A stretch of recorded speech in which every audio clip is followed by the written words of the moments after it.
Let's roll. Sit down over Sit over here. Yeah, that's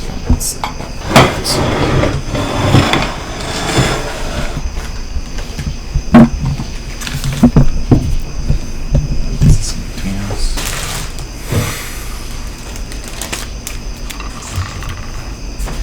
And this drawing. Have you checked out that drawing? Yeah, I was looking at it. Lindsay do this? Yeah.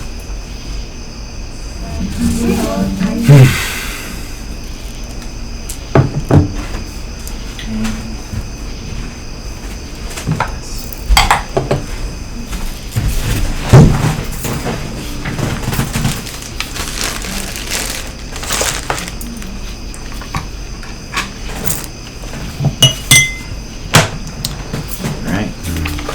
Beautiful.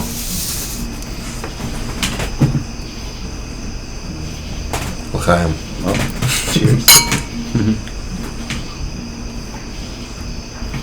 That's what I'm saying every time I drink now. Yeah. L'chaim. You know what that means? No. It's to life. In To Hebrew. life. Yeah. In Hebrew? What's it again? L'chaim. Ahayim. L'chaim. Lehaim. Yeah. Do you have Hebrew descendants?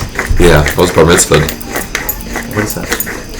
It's like the Jewish, like, rite of passage for, I don't know, I guess in Christianity they have, like, what do they call it? Confirmation? Confirmation. You know that? Well, so like, you went all kinda the way like to confirmation? Right, yeah. Like, but, yeah, bar mitzvah, you, like, you read from the Torah, you, like, have to, like, read from the Torah and all that stuff, but, yeah. My father's side is Jewish. Well, I was reading recently, well, not reading, listening to the Bible. And it was an interesting aspect. Mm-hmm. Was, yeah, a lot of stuff. And I'm looking to have also a conversation with David. He's a pastor, and I'd like to hear his thoughts on the Old Testament. Are you listening to the Old Testament? Yeah. Okay. So, yeah, it's Yeah. There's a lot of stuff in there, you know. Like, I was wondering a lot, like, why is it that males it was so important to the circumcision? You know, for Jewish it's like that, right? Right. You know, Yeah. why do you think it is? I don't know. I mean, there's some, like, like, occult Illuminati stuff about, like, the mushroom.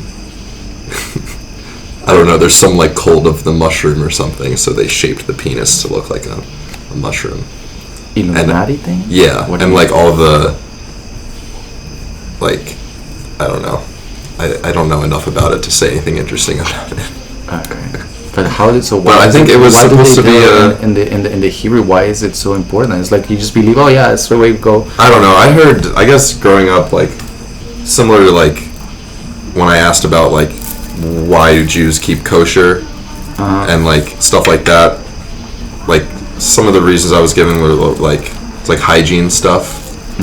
So a lot of the rituals that the Jewish people used were, like, based on hygiene, I guess. You know, they wash their hands before and after their meals, and as parts of their rituals, and other people didn't really do that, or maybe weren't aware of those kinds of things, so maybe they found some kind of benefit to circumcision that was cleaner Yes, than the alternative. that was my revelation, that Yeah. in the desert you couldn't take that many showers, and of course if you have foreskin, stuff is gonna get there, you know. Right. So for hygiene purposes. Yeah, who knows? It seems like a kind of odd thing, and Yeah. like now it's become like they do it automatically in the hospital, right? To every kid? Is it Right. like that? No. I don't know. Yeah, I don't think so. I don't think so, man. I don't know. Yeah, it's an interesting aspect of it. Hello, Lindsay. What's up? Hi, Jenna. Hi. Hitting the wall. So weird. So you're listening to it on audiobook? Yeah. What did you choose a specific part you were trying to listen to? No, or I was just trying to start start from from the beginning. Yeah. What's up? What's up? Hey. Oh, did you check into Johnny, Sebastian? To Jenny? Yeah. No. Food. Wow, food. I don't know if you'll eat it. I think you I will. will. It's Yeah. carrot cake. But like with like actual wow. dairy. Is that Ooh, okay? yes. Yeah, okay. It's Yes. not a whole lot left. Oh my God, I thank figured you. you might want it. Yes. Okay. There's half a meal in that. And half a meal in the other one? Oh my Yeah, god. Zucchini noodles. Did you eat? Yeah, it was the best fucking dish I've ever seen in my kitchen. What? 9 Mile. Where'd you eat? 9 Mile. Oh, 9 Mile. Nice. Been there? No, I know about it. Yeah. Top notch. 10 out of 10. Tried to work there. Yeah. Back I'd when I like was to work living in there West too. Asheville. Oh my god, I'm gonna pee while I'm looking at mail. Okay, I'll go. You know what it makes me think is that, you know, those religions are so old It's recording. that, Yes. yeah. You're Yeah, join welcome us to be at around, man. We're just talking nonsense or whatever.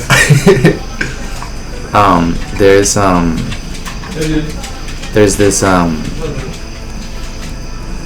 I heard this, I don't know if it was a Sufi, one of those, I've been listening also to a lot to Mullah Nasruddin.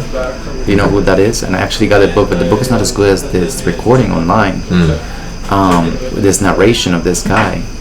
And I bought the book because I thought I was going to find the same thing that in the narration.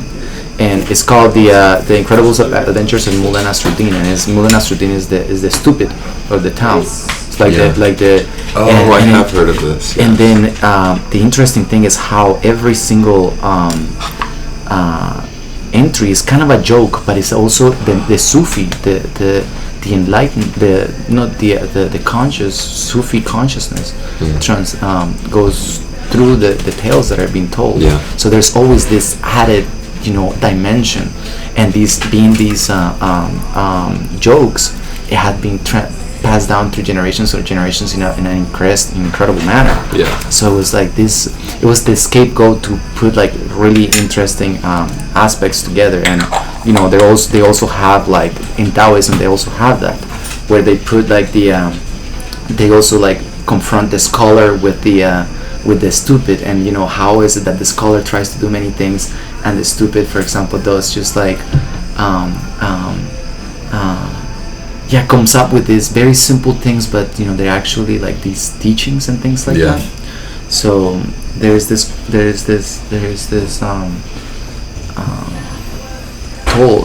tale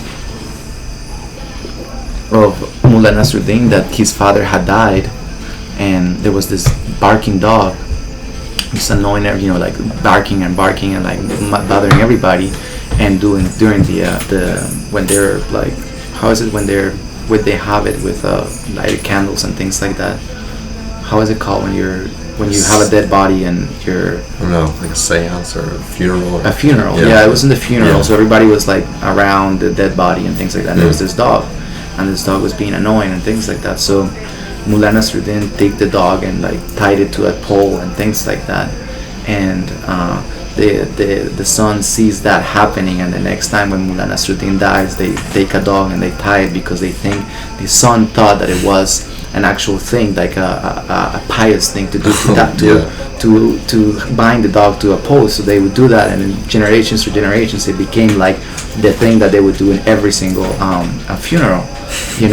So it's an interesting aspect of how, like it makes fun of rituals and things like that, or for example, or it makes fun of the scholars, the learned ones, the ones that learn a lot, and they spin theories and things like that, Right. and how far away they are from truth in reality. So they have different tales like that, and they have tales about like the many things, like the essence of the master and things like that, like very, very incredible things.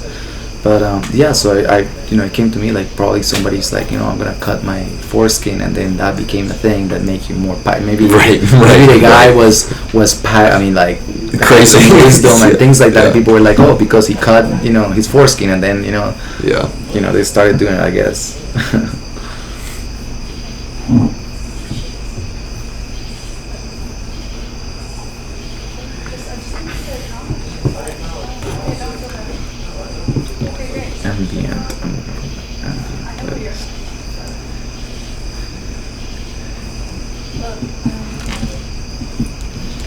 Yeah, the last thing I also like briefly had some interest in looking at the Old Testament, and like the Jewish Bible is called the Tanakh, so it's like 3 parts. It's the Torah, which is the 5 books and like the story, you know, and then there's, I think it's Nevi'im, which is more Nevi'im and Ketuvim, which are like other books that are, it's like, so it forms the Tanakh. And there's a really popular, like a lot of like authors and scholars and everything throughout time have referred to this one chapter in the Ketuvim called Ecclesiastes as like the most important part of the Bible to them and the Old Testament to them. So I thought I'd check it out. It's actually very interesting. It's not something you'd expect to find in the Old Testament. It's this king who is basically, he's reflecting back on his life as a king of Jerusalem, and he has had every pleasure possible. I mean, he was a king, right? So Yes. power, wealth, sex, food, travel, everything that we could possibly desire, he has already tasted it to the fullest, and he's basically talking about how it all adds up to nothing because everyone dies. Yes. And he's facing his own mortality and is just kind of trying to, in a almost like existential way, you know, it's like, just reminded me of like reading existentialism or something. Yeah. It's like it's very like sentimental or something. I don't know what the right word would be. Somber. I don't know. He's saying, he's basically trying to get this point across, I guess. It's like you're fulfilling your desires won't get you any closer to God. So it's interesting. You're right, you wouldn't really expect to find that in there. It's kind of like very much like, seems almost like a Buddhist, like, Are you guys recording? Yes, Yeah. we're recording. I'm sorry. It's okay. And So yeah, one of the aspects is that actually it's interesting how when you divide the world, like if every organism, and we are like fractal reflections, so it's the coin, the term that I coined it for the different levels of, like, you know, a fractal reflection would be like in the way that the clouds move, you know, and things in the planet. It also it follows a certain pattern. That pattern is the toroidal pattern, and the toroidal pattern we also experience it in our bodies. So that's a fractal refraction. So above, so beyond, so, you know, as it is in the small scale, it's in the greater scale. You know, Yeah. like, and you see it also the same fractal reflection. You will see it in the universe. You know, like in the Milky Way. You know that galaxies. You know, they actually have the toroidal field as well. So how this formation transfers to different levels. You know, like universe. I mean the not the universe. The galaxy. The system, the planetary system, you know, then the Earth, and then the human or whatever else, you know. And then atoms. you know, using that toroidal field is very important. So so I call that every layer of that a fractal reflection, you know, because it's one part of the same fractal of the same constituents. So in the same sense, you know, you would say that you could identify the same pattern as far as oh, Johnny's here. What's up, Johnny? What's up, man? So you would identify the same pattern in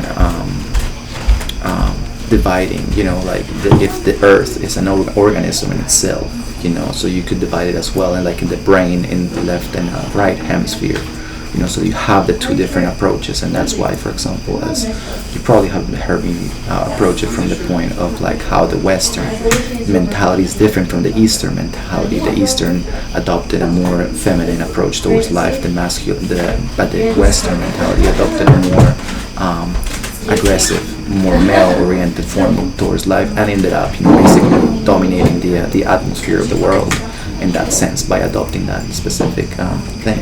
So you also see it in the religious side. In the East they were more inwardly oriented, where in the West they were more outwardly oriented. They used religion as it shows in the philosophy, I guess, and I don't know, as a kind of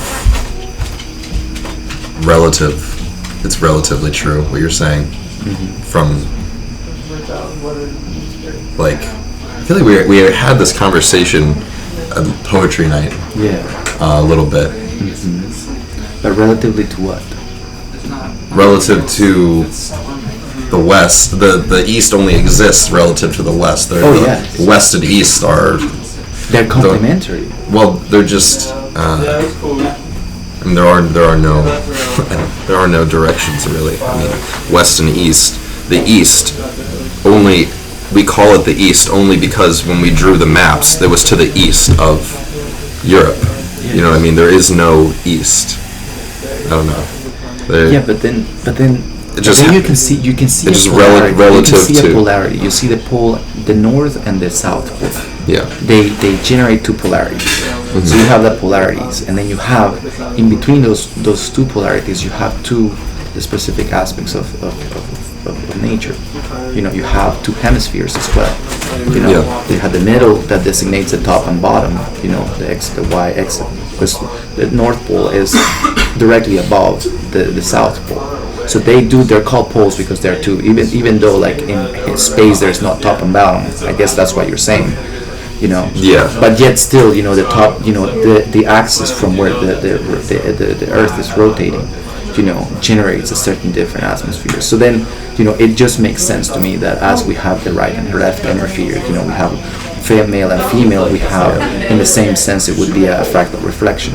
But then perhaps, let me just say that perhaps this is just a theory, because as you said, it's relative. In the case of what you're saying about the king, is that even though the Western mentality was this life-oriented, there were people like this king that, for him, he came to the understanding by experiencing that pleasures and everything. There was nothing in the material world. Like the highest extreme, he lived the top of, and the beautiful thing is that back in those days, you could experience the top of the pleasures and things like that, where easily now we have too much variety. Now we have too many pleasures available to us. Too many. That's why people are still hankering for that. There's not that realization of, okay, I have enough women already. I have. I thought about this. It's like if you. I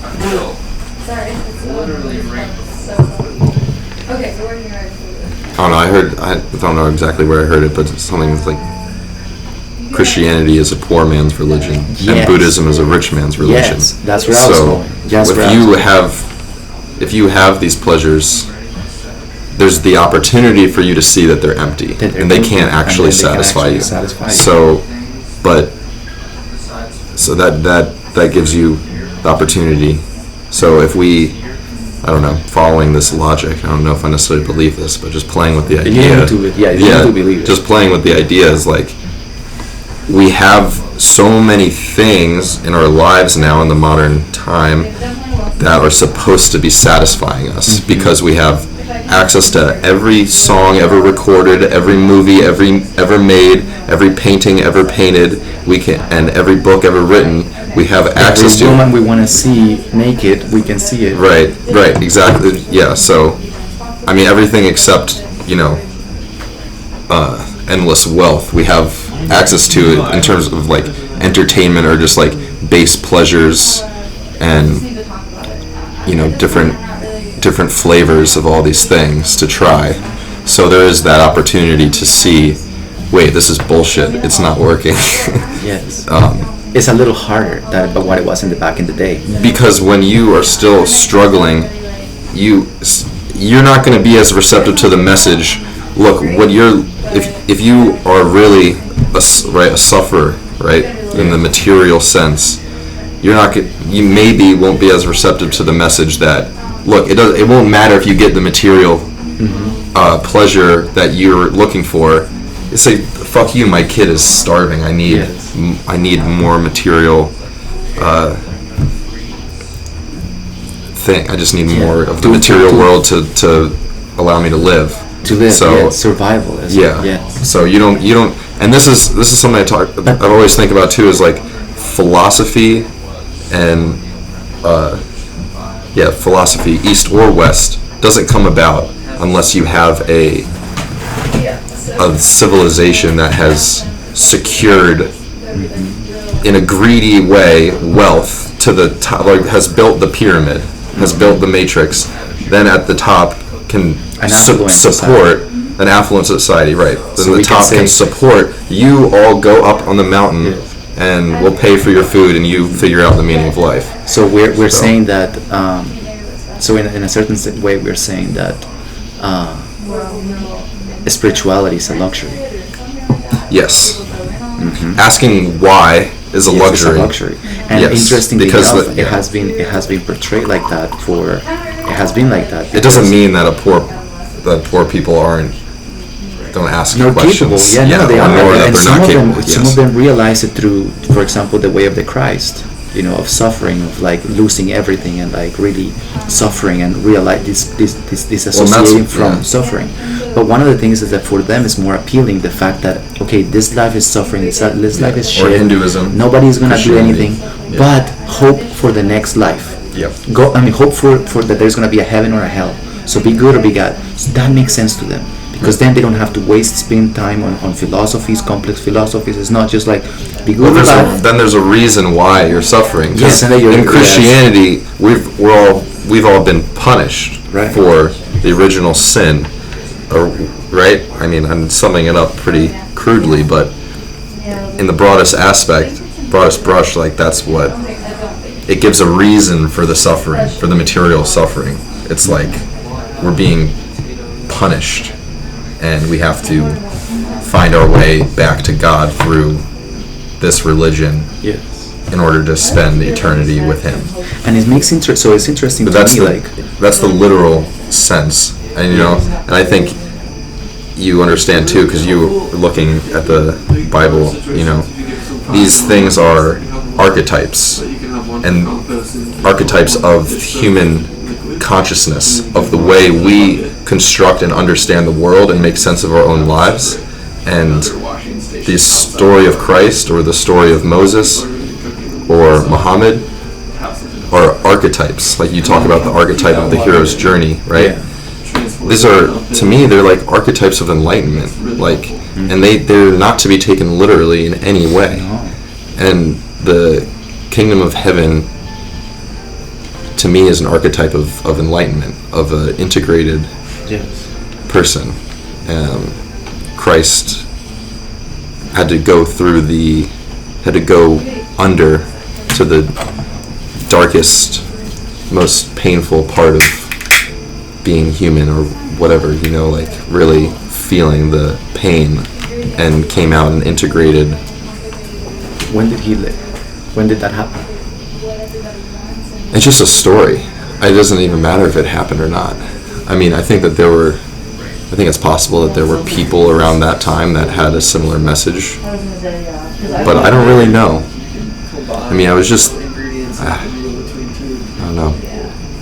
Because so I think about, like, for example, geographical matters. Like, for example, the fact that from where Judaism and all this was born, it was desertly land. Yep. There was lack of resources and things like that. Whereas in India, you threw a mango seed and a tree will sprout because it was washed out. Imagine the greatest Himalayas came up, and all that land, all that fertile land and the top of the land came into this secluded part of India. Was secluded by the Himalayas, so no other culture could influence them. That's why when the Mongols came, so they were so affluent, so rich, They had everything. So they started, and then they were living in a tropic. They could just go wandering, and then they would pick fruits and eat, and that's all you needed to do. So there were so many wanderers, just like being chill with life, and then they became like non-violent. And that's why wherever we reached those levels of consciousness, like for example in Greece, whenever an affluent society came to a certain height, they became non-violent.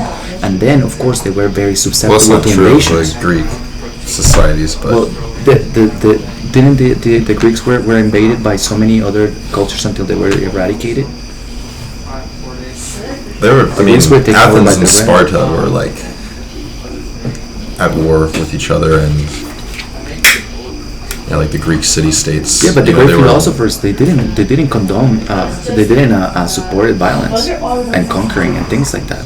They came to a point, and then they for that sense, I mean, they had philosophers and things like that, and then they came the barbarics, and they overcame and overtook these cities and killed everybody because they didn't have a way of technological way of defending themselves. Now we are in this through this matrix and the fact that we're in this state. Now we're able to do that because now nobody's gonna invade us. It's just like we have less of like chances of being invaded, and therefore we can dive deeper, and all of us can experience those pleasures of life in order to realize that like so what it was appealing to the people, for example the old the people from the West, was that there's gonna be something else after you die. There's gonna be heaven and forever happiness. Whereas for the people in the East, what it would work is that even though you get happiness in the next life, then there's gonna be a next life, and then there's gonna be a next life, and there's a next one. So then you're gonna be in the endless cycle. You're always gonna be rotating in that. So then they came up with the concept of zero, or the circle, of coming back with the fact that you always samsara, the circle of life and death. So then how do you get out of that? And then that's why you see that the first people that figure it out were the prince and the kings. That's why Gautama Siddhartha is not coincidence that he was king. And these people started to drop out of that because they realized this is stupid. And it was such a deep realization that it was not just a belief. Because that's the thing, it's like whenever something becomes a belief, But it you hold did. It is a belief. What is a belief? Oh, is the RV a generator? They offer one up now. That They do. It's experiential. It's like when you eat the first cup of ice cream, the second cup is not that appealing. That's what you're doing? And then the third cup, you're already like fed up with it. It's like right. Okay. I mean, yeah. It's if you can call sex to be the top experience in life, and then you have all the women in the world to, because they have harems of I mean, yeah. I would thousands. say, yeah. There's samsara seems to be an apparent fact of existence. Yes. It's apparent because Yes, it's it's intrinsic. apparent. Yes. You don't Yeah. have to believe in what you're saying. Is that everything goes in cycles, Yeah. and because everything goes in cycles, like it's more an understanding. So there's a difference between believing and understanding something, Yeah. right? Yeah. I mean, it's a first-hand experience. I guess I was pointing to belief more as like when it comes to the Buddha. The Buddha said this. The Buddha did that. The Buddha was this. That's all belief. That's a belief. The Buddha said this. The Buddha did that. The Buddha was born The Buddha here. just said just a few things.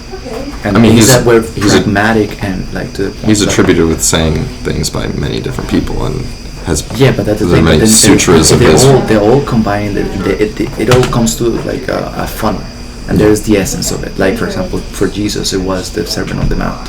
I think that's it. That's all for Jesus for me. That's the most important part of it. But the fact that that for Buddha was the Four Noble Truths, and then the Eightfold Path. That's the most concise. That's the key Yeah. that he gave to the world. He gave the cracking code to the world. Yeah. He said, "There's four noble truths. You know the Four Noble Truths? Yes. Okay. What's the first noble truth? What, caps? Life is suffering. Life is suffering. Dukkha. Yeah, for Yeah. snap. And Yeah. why is life suffering? And VIP. Are you saying what is the second noble truth? No, I'm saying why is life suffering? I have what? Because we're never satisfied. Connection didn't have it for And everyone. why are we never satisfied? Connection didn't have cafeteria for everyone. It was volunteer staff and artists. It's the nature of our mind. What do you? No, What that's would a you say? belief. We need facts. We need something that we can not deny. Why are we never satisfied? Yeah. I'm asking you. There is an essential. If you observe nature, it's everywhere. It's everywhere. It's so evident. I think you're getting away from the first noble truth. I don't It's the know. one undeniable truth. Uh-huh. That is that the first noble truth hints at, because you need to look at it. That is this basic fact of life. What is the basic fact of life? The one thing that you know for sure when you're born. I don't know. You tell me. We on, have man. different. You gotta We have think about very different approaches to this. In this there's no different approach. There is no. In this there is no different approach. When you're born, what's the one thing that you know for sure? When you're born, I don't know. You don't know anything when you're born. Yep. Yes, And but what is the that- one thing that for sure is going to happen to this person? To They're this- gonna die. Yes. Okay. Death. Sure. Death is undeniable. Okay. So then you're born and then you die. Uh-huh. And then there is a cycle, right? Yeah. You're born, you grow, you reproduce, More you beliefs. multiply. Are these Do- beliefs? Yes. Birth and death are beliefs. They're not. They're facts. They're happening around you. I mean, we're saying like, Look at it. When were you born? when were you born? In this moment, it becomes something irrelevant. In this moment, So when can you die? When do you die? that is irrelevant too. So what is birth and death? Birth and death. How are they facts of existence? Because you can observe them in the outside world. You know, everything you observed. It's not. That's just observing it. That doesn't mean it's That's real. observing. That doesn't mean it's real. That means you're seeing it. Because you believe in it. We see what we believe. No, there is something that you observed. There is in this reality. If you want to go very deep with this, let's go to the end of it. The end of it is If the you fact. listen. Huh? If you listen to what I'm trying to say. Yes, because in order to respond to what you gotta say, Yeah. I need to go deeper. Oh, sure. You know, Okay. because the point is that the difference here, the difficulty here is not that there is something right or wrong. That there is always the conflict is not between right or wrong. The conflict is between one truth and a higher truth. Okay. So what I'm trying to go in here is the fact that It's gonna take like one hit of this. even Just looking out for glass. even the And weaponry. in order for there Can of glass and vessels. something is happening And right now. step on it. Something is happening. You're perceiving something. So You know, you don't really need to. in order for that to be that manifested, there's gotta be duality. There's always there's gotta be the observer and the observed, and that is happening. Right now, you're having the observed and the observed. So that is a duality. Okay. But you follow me. So Yeah. That's how our mind works. or That's how the world is created. and But it's yeah, not. what It you has gotta no do is objective. It has what no you- objective existence. No objective existence. Whatever. I'm just saying that is happening. Something is happening right now. Uh-huh.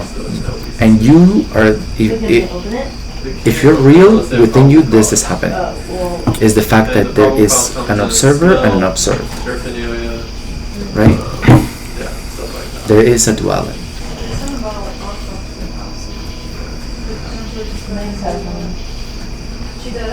Objective, Apparently. subjective. Yes, I mean, but It's not. You know. Is how? So then, there's gotta be an undeniable stem from everything. Yes.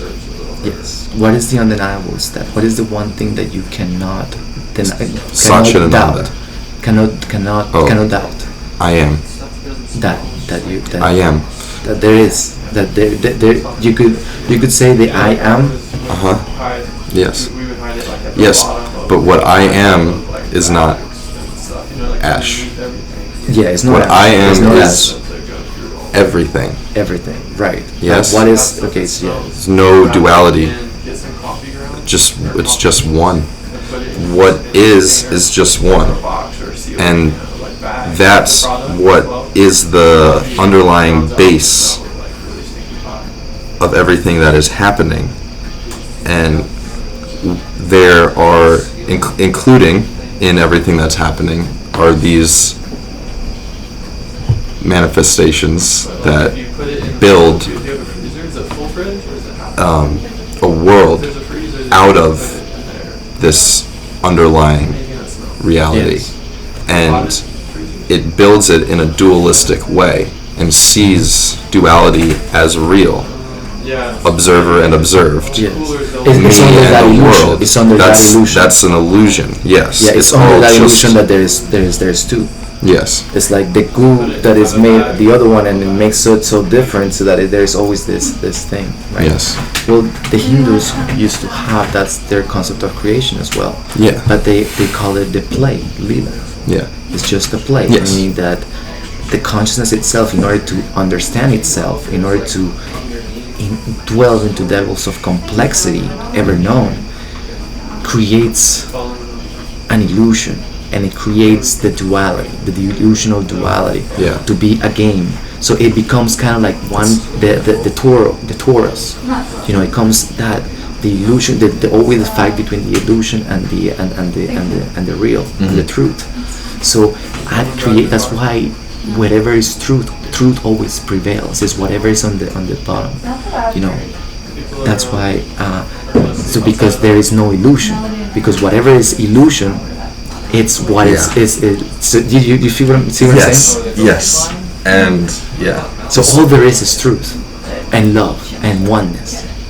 But then there was like a little tumor that came out. Okay, here's why I started like being argumentative with what you're saying. Yeah. Is because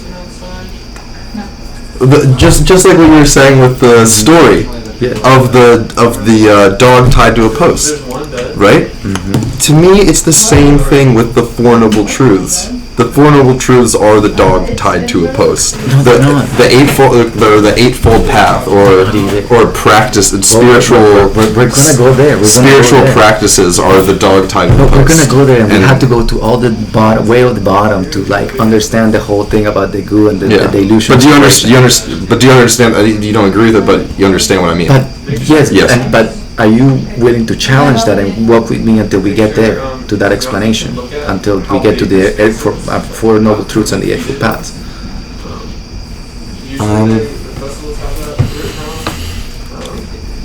I'll be honest that I don't see it. I won't. It's No, but it's a are new. you open to see it? I used to see it, and now I don't. So I understand. I love you guys. I definitely used to see it that way. In a way, not completely, but But then, so the question here is that,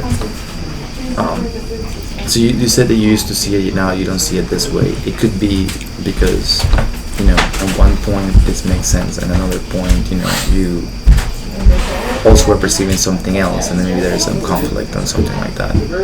I don't really know where that came from, but all I'm saying is that one of the aspects of truth is, again, is what it remains. What remains. It's like when you take like well, okay. So let me Okay. what I'm saying is, Yeah. you know, if you take a jar, a crystal jar, and you put mud, you know, or like sand and water, and then you shake it, you know, then you have like all this chaos and all these things. But if you stop it and it becomes settled, you're able to see. Okay. So, if truth is all there is, you said that. Yes. So, truth is here right now, right? No illusion. No, the illusion's here too.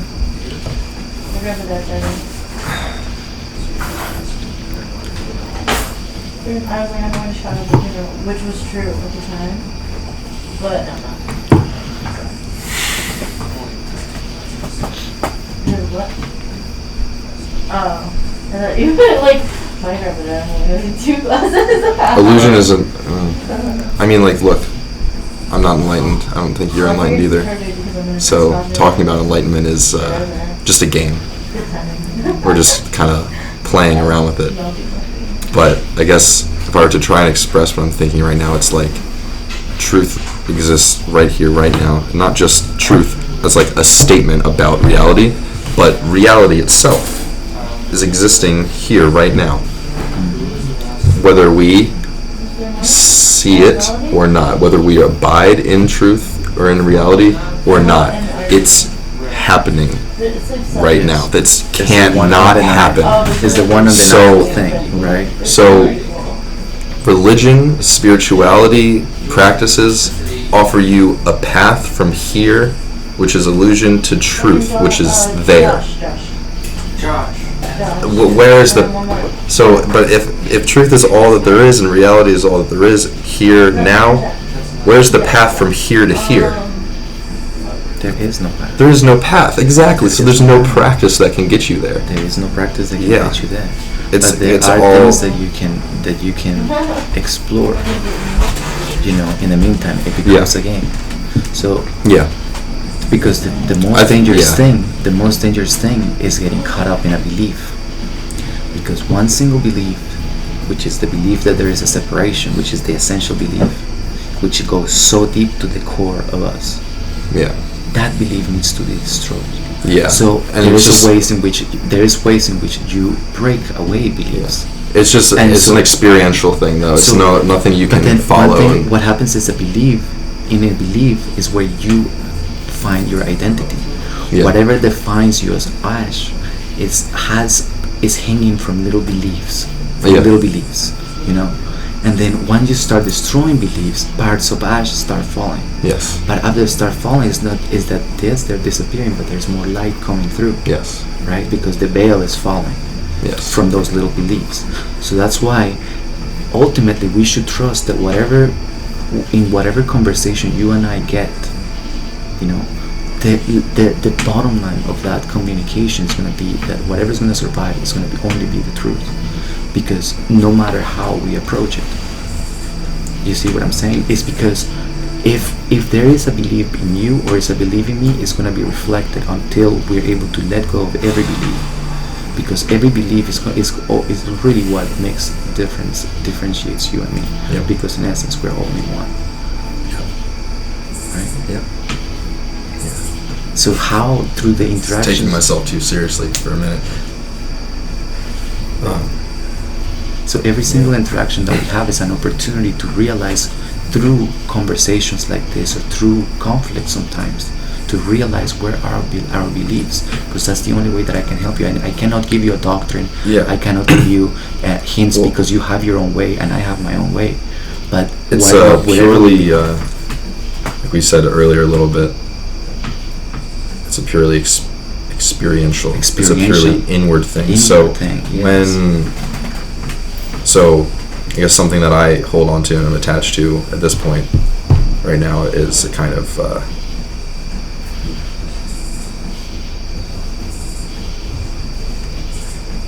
distaste or disgust towards expecting an outward motion to be some kind of catalyst for self-transformation, how is that? like following the Eightfold Path, or expecting that to be the thing, because you're not looking inward. You might. It's not like every single person, I guess, would be, but that's how I see the general energy of that kind of thing, religion or practice. It's an outward thing that you're like subscribing to and following, you know, and yeah. So I guess I have a belief that that's wrong. So, but I also, know on a deeper level that it's impossible for anything to really be wrong, and there's no fault in anyone doing that. But What if they were just hints? where are these things that were left behind were just hints for different people? Because again, if there is oneness, there's gotta be. We all have the same, as you have mentioned it before, our own path to the mountain. What if it's entertaining and it's actually some people's interest to explore the different roads to see what fits for them?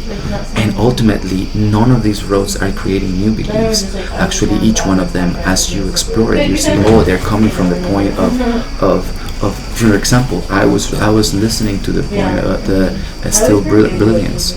I got to, I think, like half of the book so far. Okay. Oh, we Yeah. should talk about that. Well, we can. That's where we're going with this. Yeah. Because where I was gonna go is that. Well, he talks about these things. He Yes. talks about what I'm Yes. saying. That's yeah. But where I'm going is that if there is only oneness, we can find the oneness, and that's why it's richer our communication. You coming from that aspect of that actually, which is to deny, everything, Yeah. which means the I am. That's what Nisargadatta. Yes. One of the first people that I looked up was Nisargadatta Maharaj. I was Yeah, blown away. that book's doing a number on me right now. I am. It's unbelievable. It's an approach that is, but it Yeah. and it relies on the essence that turns the wheel, which is devotion. I just Surrender. maybe I just see it as consciousness, Consciousness. because no matter what we think or feel, that is only possible because there is consciousness, and not even I am conscious. Just there is consciousness, Yeah. and so to always try to remember that when you are getting caught up in the play. It's happening to me today at work. Oh, right. My body was hurting, and I wear my emotions on my sleeve, and I felt like just getting in my head about like, I'm not making enough money, I don't even want to be here, and so people are asking me what's wrong, and I'm just like, nothing, and alright, blah, blah, blah. But, there are just moments where I can just remember that it's like a projector, right? Like on a screen, right? Like the appearance on the screen is only there because of the light, right? And so just remember that light and rest in that, and see even your own mind and body as just a projection, just a light on the screen, really, and everything you're seeing. And it's and that's what erodes everything else. Yeah. And that's awesome. And Yeah. that it's, and the interesting thing is that as you're doing that, sometimes other approaches, like from Buddhism or from other things, Yeah. that also reassure that, and they reassure it from a different perspective, and it makes complete sense. And then you can see, all of them are pointing in a certain way. Yeah. Like, for example, I was saying like the different methods that different masters use. Like Rumi, for example, he will sing these poems and then he will dance. Yeah. And then he will whirl. They all had their own approach towards it, but it's Buddha left this, and Lao Tzu left another thing. Like the Lao Tzu is the essence of Nisarga, of that approach. That there is absolutely nothing wrong. Based on my It's- own like conditioning and appetites and whatever makes me feel the way I feel about certain practices, right? So but that's something I should notice and not and embrace. embrace. Yes. But And then- there's a and then part of the me that just conversation. wants you to like understand me. No, I And- always yeah. do, because in So- the same but way, it's just like, kind as of you, a- so then the point is that we both are two sources of that light that we're now projecting right here, right? And then we can tune it so that whatever we come into the conversation, we can put it right in the middle, so that we can see it together. So ways in which we can understand and bind all these roads into one. Yeah. Find that binding. Yeah, you're right. Yeah, it's helping me see And the that's it's helping me see the beliefs. Yeah. But is it like that for you too? Talking to me, Yes. you see your own what you believe as opposed to what is. What I believe. Well, the thing is, like, I have. Do you see I that? have crossed the shore of beliefs. Now all the beliefs that I have are more like on the outwardly, like coming from the inward and outward process. They're more conditional. So what I'm doing is destroying conditionings, you know, in a more systematic way. Because now I have seen no belief. I don't need any belief anymore. Because now I see the truth, you know. And I've seen it because I don't know. I don't know. Well, yeah, we don't know. I doubt that. I doubt that.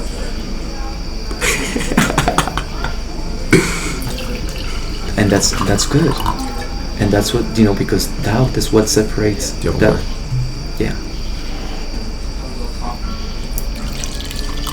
Just to be honest, honest. No, yeah, totally.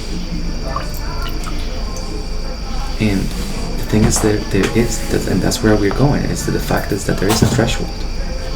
There is a little bit of a threshold that we need to cross in order to understand each other. Okay, David Carson, Perfect Brilliant Stillness, says something like about like just like a way he describes enlightenment. Let's see if I can say it. The pathless path to the gateless gate swung open to reveal what was never hidden. That's essential, right? So It's not no amount of it's completely a negative process. yes, It's completely a negative process. but then would you deny your experience as it's happening, as it's developing right now? For example, the fact that you are feeling that wine, that you're listening to this music, for example. Do I what? Do I doubt that? It's Do happening? you doubt it? Yes.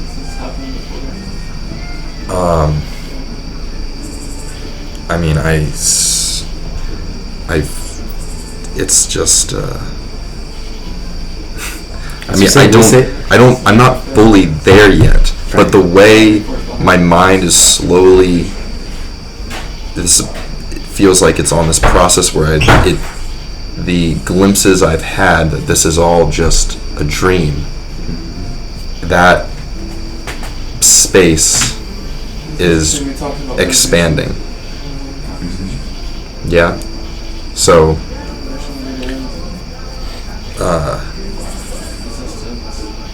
so I'm not abiding in that, okay? I'm not abiding in that, but I guess from an intellectual understanding and an ever-increasing bodily feeling or whatever. I mean, all these words sound so fucking stupid. They're not even scratching, like I say them, and they're not what I intend to say. I know that this is not real. This is an appearance. That's a belief. Okay, and it's a belief to say that it is real. Yes, but then listen why it's a belief. Dude, I could pick. Well, let's do it. Pick apart your beliefs, like Let's do it. everything you're saying, Let's and do this it. whole thing. Let's do it. This is a belief. This whole cycle, this whole plan is a belief. And that the world that has to be saved, and that the world even exists. Yeah, but let me explain it from the point of Nisargadatta Maharaj, right? Let me explain it to what happened to him. He was this whatever dude, selling cigars on this corner in the most like trafficked part of like India, or I don't know, well, like in this town, you know. He was just in a little stall, not doing anything, just a repetitive, constant job. And then he, ever since very early age, had a great devotion for these holy people. And then once he came across this guru, and then this guru told him, you know, remember, this I am not. just keep that for everything that you do. Just remember that, have that perception in your mind. This I am not. I am not this. I am not this. I am not what's happening. So he, with that, he started applying that. This I am not. This I am not. Like the same thing, like Allahu, Allahu, Allahu, that the Sufis do. It's a mantra to say this is not reality. This I am not drinking this. Because nothing, negating everything. It's So- neti. But wait. Okay. So this is the process of denying. But with what level did he continue to? Because the thing is that he continued to do that every day. He did it for a year. He did it for I think like some 3-4 years. 3 years until he was done. Until done. Yes. Because he destroyed with that. He destroyed every single belief. With a that belief? key. With that key, and that's a belief to you? Why? It is a belief because why? What it was a tool that was given. It's not really a belief. It was a tool, and the degree in which it was sharper, it was because of his trust into his guru, and he talks about that. He talks that he trusted this guru to the level of impossible, and he knew that from this love, this was the only key, and he persevered on that forever until he completely deconditioned his consciousness from everything. From everything, and and that's the path of neti, right? Yes. So at the beginning it was sort of like a belief, but that's where we start. But we can also start deconditioning. So the process could be like, for example, what could be consider my process. And again, since they are both different, my process is that I was born, I grew up, and I came to be a person because I was imposed with conditionings. Conditions, which in a way are my beliefs. I was all put away with that. So but then I found a way of destroying these conditionings, and I started picking one by one, and I started making my way back with the consciousness of every single action of what was happening, and I came to the point of deconditioning where I have freed a certain amount of darkness from where the light shines brighter through me. Yeah, that's the only way. That's the only way. So I just get, I guess it's my own neurosis that makes me feel defensive when you say, after saying all that, that my doubting this as real is a belief. Yes. Because you claim this, and I just feel it in you too. And I have just started this process a few months ago, and I feel a certain similarity. You know, when I read Nisargadatta talking about his complete trust and devotion to his guru, I feel that is happening with me and Garuda. So, but there's so do you I don't know, because you still have beliefs about the material conditions of humanity, of society, which all rest on even deeper beliefs. So I could show you on my phone. I've been doing this thing that an author I've read suggested doing, he calls it autolysis, which the word means self-digestion. So you write and just destroy what you prove to yourself that what you just said is not true until you get to something true, right? So I've done things like, I was born October 3rd, blah blah blah, here, right? And you just destroy from that. the bottom up. From where you were born. Sometimes, like, that's just one example of one day I did that. Just took, like, okay, I'm gonna take, like, things I really take for granted, and see what happens when I start to look at it, right? Like, So they all rest on so many beliefs we don't even think about because we don't really direct our attention there. I mean, even the belief in that there's something called the human race.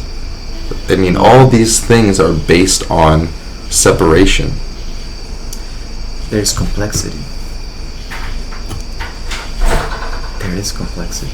It's all a game, as we said. You know, as we saw it in the initial, the illusion that becomes part of the game and the truth. You know, that embraces. But that illusion itself has so many dimensions. The illusion has so many things, because it's not only about, you know, the game has to be complex, because only in complexity it's like an orgasm. There is this build up. You know, the more crucial it gets, the more like there's this peak and there's this explosion. And that's what is, because like we're creating this, as you said. Yes, you can liberate yourself and then become part of like consciousness, oneness, but still you cannot deny that oneness. Let me, before you, I'm still listening. Okay, before that, we're playing this game, and we are making it very complex, and we're making it very beautiful, because if you're playing a game, you're gonna play the best game in the world. That's why everything is so perfect. That's why there is like cycles to life, and then you can see the cycles, and you can see how, for example, this fractal whatever thing we're experiencing is just like these fractals moving, and or light, or I don't know what is happening, but the way how it all is happening is very graceful. There is like a lot like Fibonacci theory. You can see it in these patterns. You can see a way of perfection. You know, that's why all these philosophers they were very mystified by pi, because pi is that process in which we create that spiral that becomes lighter and lighter, and then explodes into non-duality, explodes into, it's like that's why the concept of the lotus, coming from the dirt, from the swamp, rising above the water, and then creating a flower, and then comes the aroma, you know, when the flower disappears. So it's something that is above, but it's part of like this duality. So there is this symmetry to everything, some beautiful thing that you can see that balances everything. There is a point of balance which is called harmony. You know, harmony. That's the point when you're able to balance that out. You can actually access zero from there too. That's why, for example, the Taoism was about that. That's why they created the yin and the yang, because that's what the approach of the Taoism. The approach of the Taoism is that if you let things be, everything will come to rest. Everything, if we right now, that's why there's so much emphasis on meditation, is that if we all calm down as a human race, if we're able to all like take 5 minutes worldwide, where all the world just like it is, there will be like more breath, more calmness, and there's more calmness, there's clearer perception, because the water is becoming less turbid.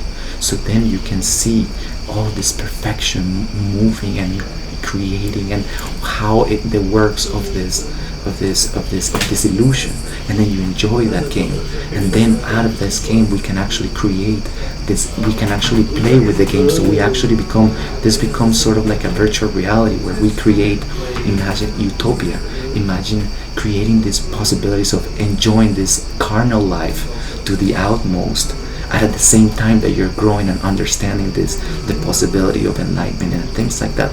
So we can enjoy both the mystic and the mundane, you know, the sacred and the profane, both at the same time, until we find that perfect balance. And as a world, it would be beautiful, because it would be this experience, and everything would be geared to having the most richest beautiful illusion, because they would know from the very beginning, everybody would know that it was an illusion.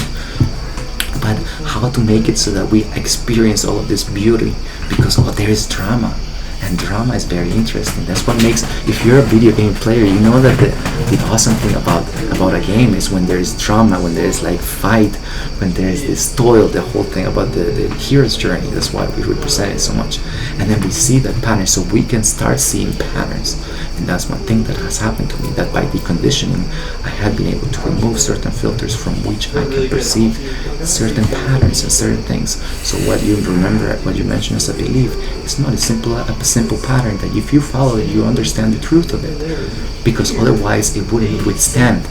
It would be stupid to withstand something on a lie now coming from the perception of truth, coming from the perception of knowing that the decondition is what creates clarity, you know. So then you're able to perceive those things in that sense. So again, what my quest is to really understand my beliefs and destroy them. And my beliefs happen to be more real, as you're saying, like I have an identification with my body. I'm very much identified with my body, and I've been trying to, I'm still attached to sex, you know. I still haven't transcended sex, and sex is very tricky to transcend because it's something that hammers in your mind. There's always the sexual desire. There's always how to transcend sexuality. It's also another thing, so that we can be more at rest. Because one of the things is that, you know, if you right now decide to be like a super monk, if you go to the woods and if you get a boner, you know, for a while, and then you like get really, you know, sexual, and then you like, the horny celibate, it's stupid. And then you gotta jerk off, and that's so then it's shame. When you jerk off, there's shame, right? Dude, what bullshit? Just fuck it. If you want to have sex, have sex. Right. So that's the point. Is that we're finding better ways. We're creating our own paths. Now we have all this buffet of different approaches towards truth, and then by seeing them together, we can see what is not real. You know. So we have all of these buffets. Beautiful vision. Right? It's a beautiful vision. But does it resound with you? Is there something that it's like doesn't? No, it doesn't. Why is that? We had turkeys in our yard. It's 6 turkeys out of there's 6 turkeys that came into our driveway. And there was like panthers. It does in a way. 2 of them jumped up on Sebastian's truck. What? Yeah. But and so then Panther jumped up on his truck too, and they eventually flew off. But they scared. Not really. They didn't get close. I'd say one puffed up. But like Panther didn't like attack it. You know, another author that's been very important for me. His name is Jed McKenna. He wrote a trilogy called the Enlightenment Trilogy that I read and has totally shifted my perspective on spiritual matters. And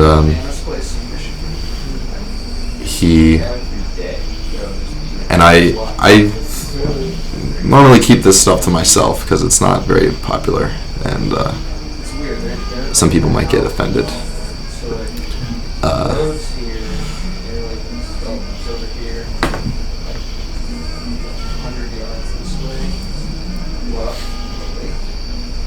Basically, most spirituality, religion, spiritual practice, visions of saving the world are about improving the dream, improving the experience of the dream.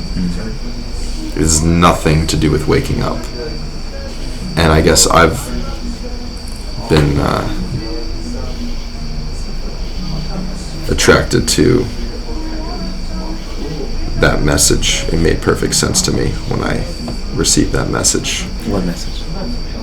That all spirituality, spiritual teaching, spiritual practice, spiritual beliefs, theories, plans are about improving the experience of the dream for me and for everyone.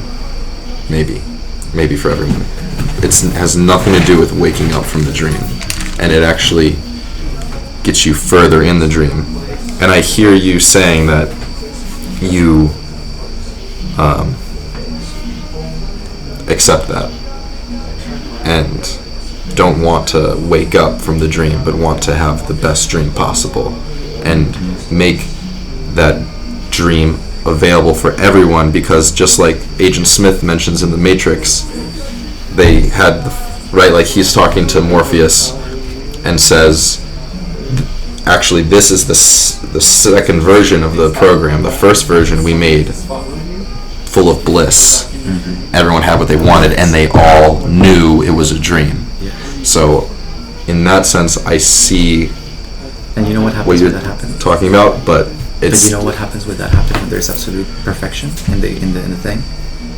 yeah, but they all knew it was not real. They all knew they were in a simulation, right? Yes, when Yeah. no, when there's absolute perception, what happens is that perfection of like a planet starts to realize and recognize itself, and then it comes to a point where everybody's like, oh yes, this was a dream. What happens is that there's an implosion. That's what as a supernova. That's when a sun explodes, because there's already a release of energy, and it creates a black hole, a vacuum on existence. That's why stars are every Yeah, to possible- me it's just like, it just sounds like the same yearning for like more, the same dukkha, first noble truth. Like if only the world were perfect, then I could wake up. Yeah. If only we could reach perfection. And we were talking about earlier with Ecclesiastes, right? Like no fulfillment of desires is gonna do it. We just cannot be satisfied like that. But you're There's jumping no into, you're perfect. jumping into, we're gonna get to the four noble truth, and we're gonna go to the one noble truth. Is that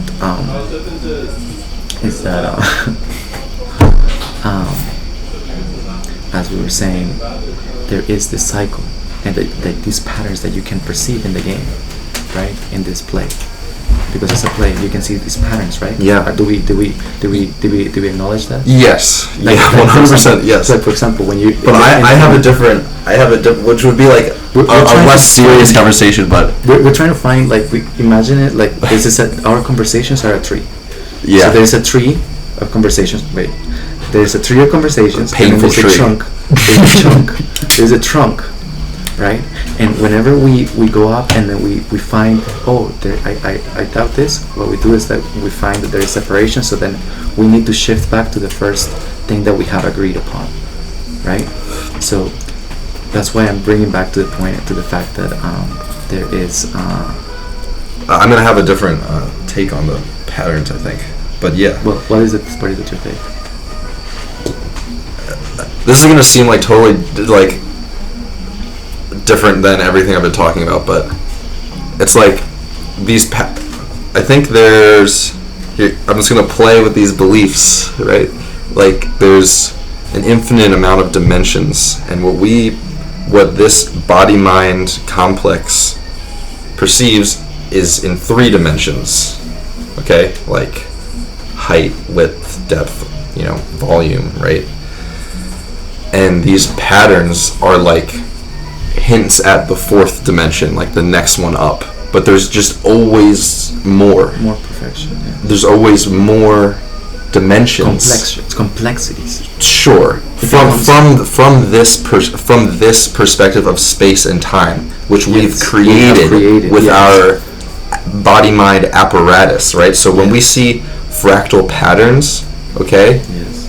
and like underlying, like, right, like chaos theory, and like we were talking about the torus, right? Like Yeah. the torus is like our 3-dimensional perception of the universe, right?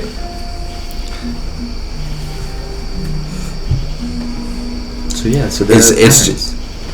right, but it's But then it's not anything like fundamentally real. Like No, it's they not don't point to real. anything No. fundamentally It's real. like- They it's just like, for example- point to how the dream like for example, if you approach it from the side of science, you have science has physical physics, like the physics of what is this guy? Well, theoretical physics. I mean, not theoretical physics. We have the physics of Newtonian physics, which is the physics that applies like material. to this material. Yeah.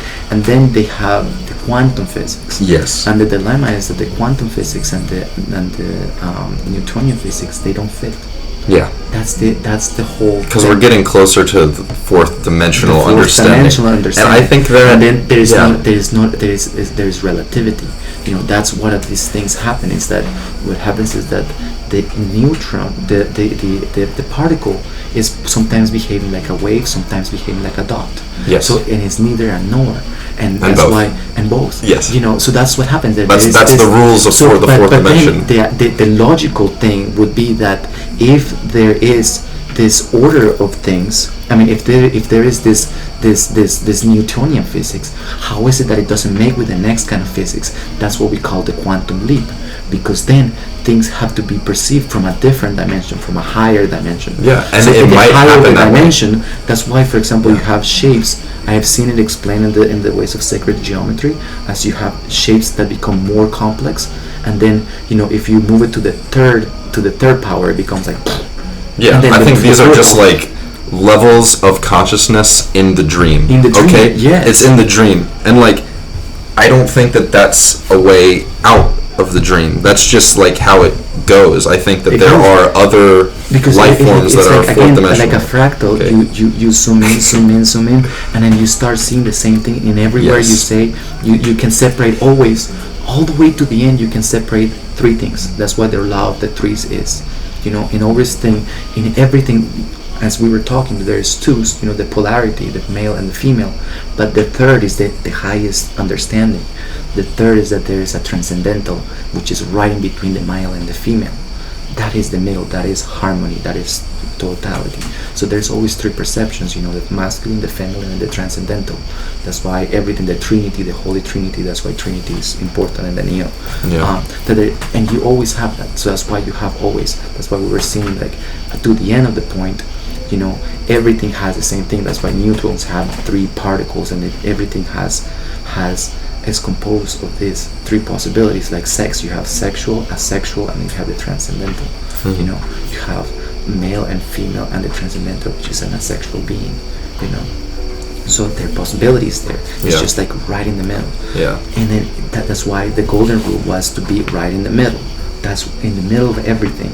If there is the right way of doing things, is to do to find the middle ground for everything. And that's why the middle ground is what joins two things together, and then you start joining things together. So what I was going with this is that all the way to the end, you have the observer, the observed. That's why the undeniable thing, we have that. But then there is the knowledge of there is the knowledge of that act. And all of these things are unreal, because if you're talking subjectively, you have the knowledge in there is that whenever we realize the ultimate truth is that there is no observer and observed. So you cannot really understand reality as it is. You have to be it in order to understand it, right? Yeah. All of our talking about it is nothing. It's never gonna be anything, because how is it that you can in a drop of water, how can you put all the ocean in there? No, that's not the way. Is the drop of water has to dissolve in the ocean, and we dissolve it by different means, right? And then once you become part of the ocean, it just becomes, you're seeing it from this little window from where the light comes in, and that's how you're perceiving it. So in that sense, it's there's always that observer and the observed. Mm-hmm. And what is in between is the knowledge.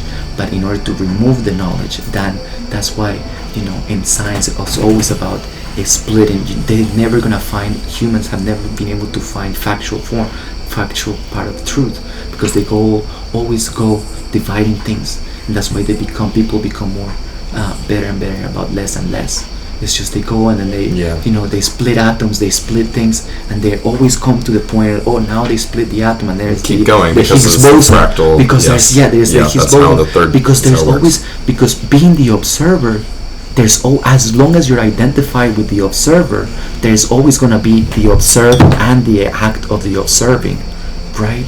Yeah. Because and that's the part of that's the point that the scientists are not understanding, that by using that lens, they're identifying with the observed, they're identifying with the dukkha, with the whole thing, and that's why they never gonna find. And there's this incredible documentary called Particle Fever, that when it get to the point that they were gonna measure what the measure of the Higgs boson was, and they measure it was going, the whole thing about the Higgs boson, they had this, the theory of the multiverse, or the theory of singularity, and then the response that they were gonna, the reading that they were gonna get from the Higgs boson was gonna define either or. And they did it, and the Higgs boson goes and falls right in between the whole thing. It's mind blowing. It's like, how is it that the reading of the Higgs boson goes in both and neither? How is it that can happen? So there is this process in which, but then we understand that that's why we move outwards into it. As scientists, we move outwards, but in the East, the scientists looked inward. The scientists started, instead of looking outwards and trying to say, this is proof of that, and this proves evolution, and this proves this. That's what the scientists did. That's the scientists' approach. The outside is always valid. That's the factual thing. The belief is that there is an outside. But in the East, they approach the inward. The outside is dukkha. And then they start, this is Maya, it's a game. Let's go inward. And then how we can turn those things is by removing the beliefs. And then that's why the keys, the essence of every religion approach or every spiritual approach, it delivers just keys. They're just the finger pointing to the moon. They're not the moon in themselves. But they hint at things in certain different ways. And as we are able to, and I think that we're in a state of consciousness in which we can actually understand it from every single perception. And there have been masters that have dedicated themselves to speak about Taoism, to speak about, like for example, many seers now use those tools. In the Zen they used to say that this experience was called this and that was called that, and they bind things together because they bind the same experience. And although they all know, talking about it while it's being lived. But it's being lived. And then it comes to the point where that's why the essential part of Buddha is that the essential undeniable thing is that there is impermanence. Impermanence is there, and because there is impermanence, there's not in the world, in impermanence, everything that is manifested in this dream is impermanent, and because it's impermanent, you're never going to find eternal happiness, or constant happiness. So therefore it's flawed. So that's why you're never going to, it's futile. Do you know the word dukkha? Yes. What it comes from? Or at least this is what I heard. Yeah. It's the sound a broken wheel makes. Dukkha, dukkha, dukkha, dukkha, dukkha. Oh. It's like a wheel slightly off hinge of its axle. Yes. It's like this turning and turning, but it's broken. Broken because you're never gonna be able to fulfill you. Even if you found the love of your life, the most perfect woman, she's gonna get to it, and then she's gonna die. And then if all your happiness was in that, then that meant that your life was futile, because when she dies, you're gonna be miserable. Yeah. So outside, you're never gonna find that happiness. So what you do is you start removing the perceiver and the perceived in between. There's nothing else. So that's why you approach the sense of like really nothing. No book is gonna give you the truth. It's only gonna be experiential. Yeah. Once you start, that's why all of these, the highest part of these truths, of these different manifestations, because they are like little volcanoes, little like tips that where the most condensed form was the most important part of it. Like for example, the fact of what was I gonna say?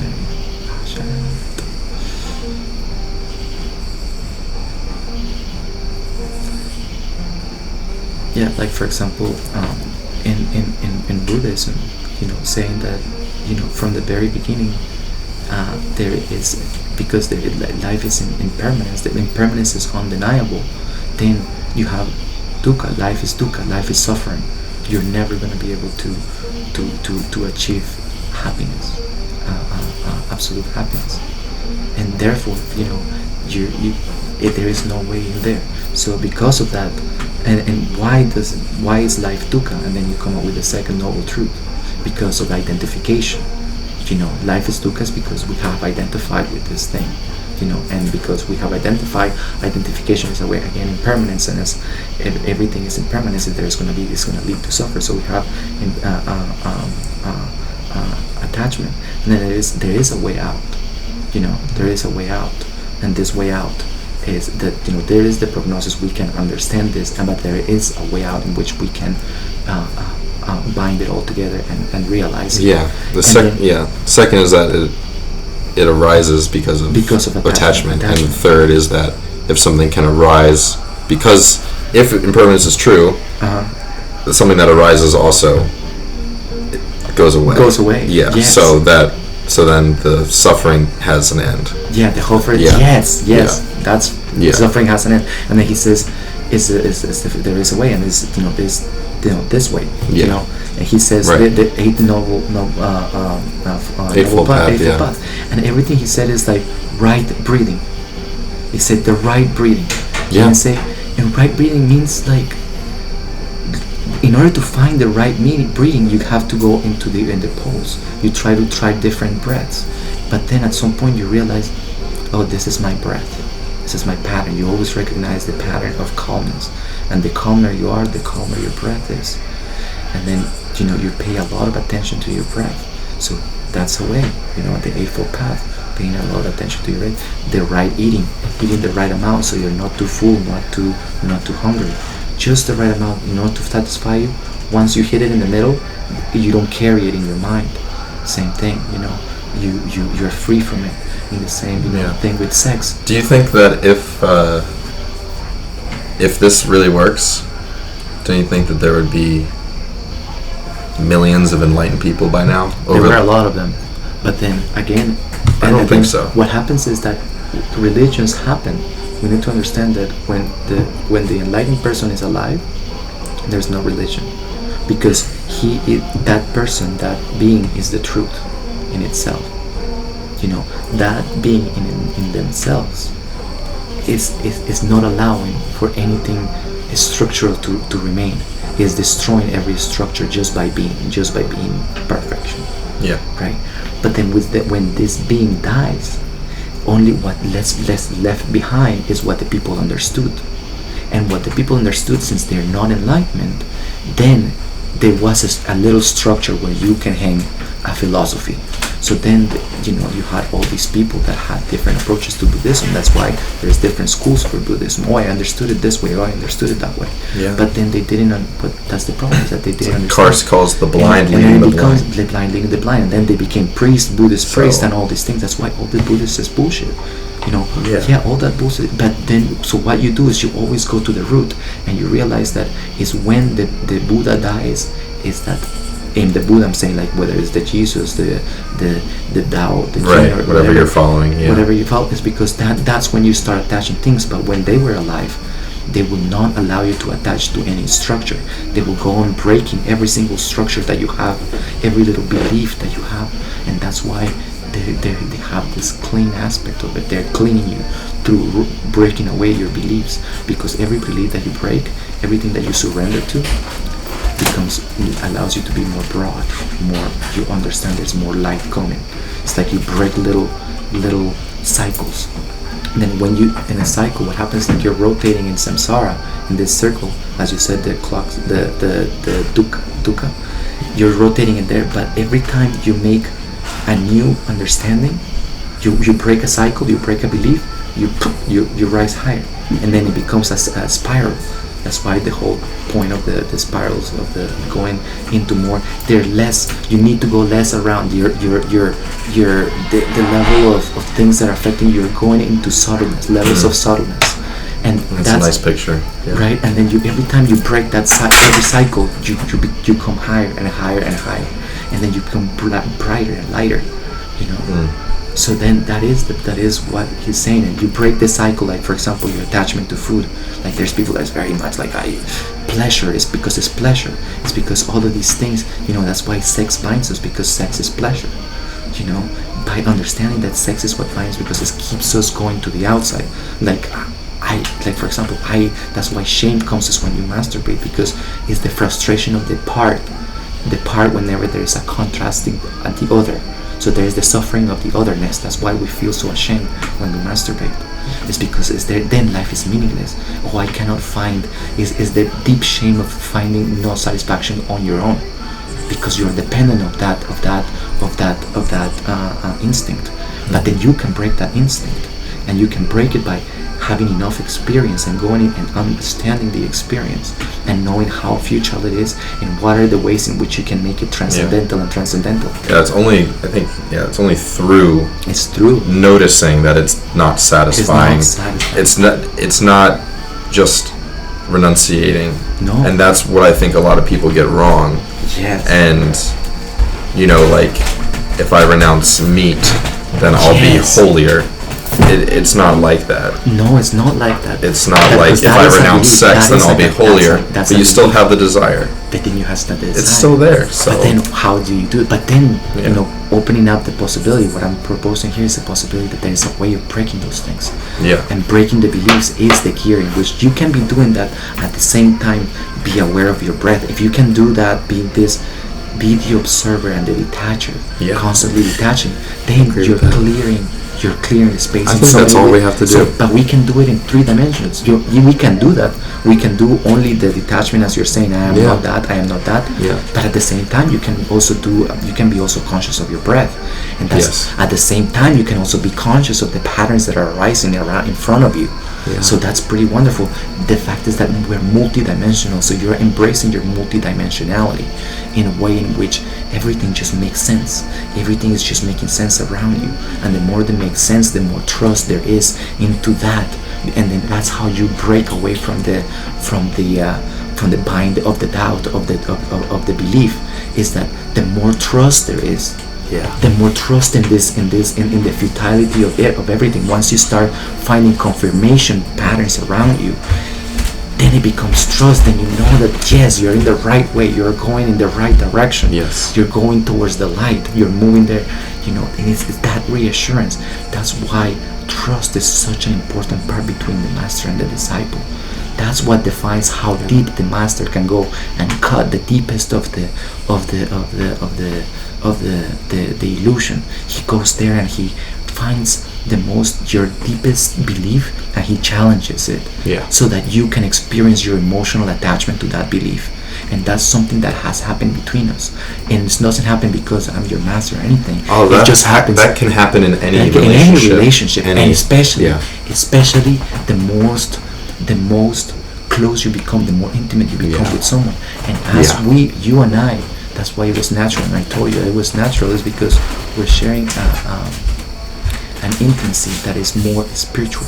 It's a spiritual intimacy because we have opened ourselves to each other in a certain way, in which, in the same way, like in a relationship, it starts from gross. You first start seeing who the other person is, and then you start finding these things, and then you start moving in the cycle, and then you guys start vibrating together and coming closer and closer, and then you start understanding. But then it gets very deep, because then you already, every little movement that you make, you know how it's going to affect the other. Everything, you become the mirror of the other. The other mirrors you, essentially, your flaws, your insecurities, everything.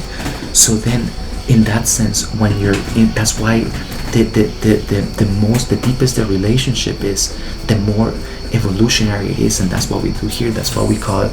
We co-reflection and meditation. Co-reflection is under, we have all this intimate relationship, like we are opening up. We open very intimate subjects, like for example, like our relationship, what happened with Lily and all that. We are completely open, because within there is no lie, there is nothing.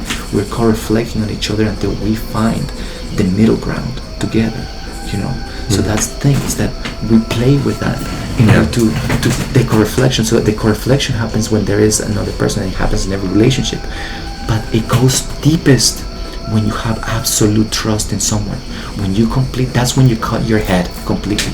And that's what, that's the huge leap of faith that we take when we become disciples of someone. That when you're deciding, when you're saying it, like Bodhidharma, what happened with Bodhidharma? Did I tell you the story what happened with Bodhidharma? He came to China, and he acted so crazy in front of the emperor. Then the emperor was like, no, this man is crazy. and he fled because Bodhidharma was coming with a shoe in his head, and he was supposed to be the wisest man in the world. And then the emperor of India came to the order of receiving him, and then like this was Bodhidharma walking with a shoe like all raggedy, like he was completely detached of form, like he didn't give a fuck. That's why dreads are symbol of that. That's why they have been symbolized, and it's been passed down because it's the symbol of renunciation, of the continuity from the physical identity. So this man coming like with this shoe and stuff, because that's how they do crazy stuff, and it was to try the